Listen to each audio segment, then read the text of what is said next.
Hello, I'm Dr. Alex Tauberg, and when you've never gone to a chiropractor before, you might not know what to expect.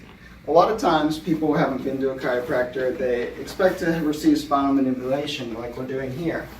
While spinal manipulation is a very common treatment that we perform, as it's extremely effective for low back pain, it's not the only treatment we perform.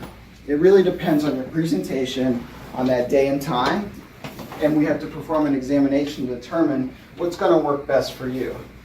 That said, this is just an example of what might be performed.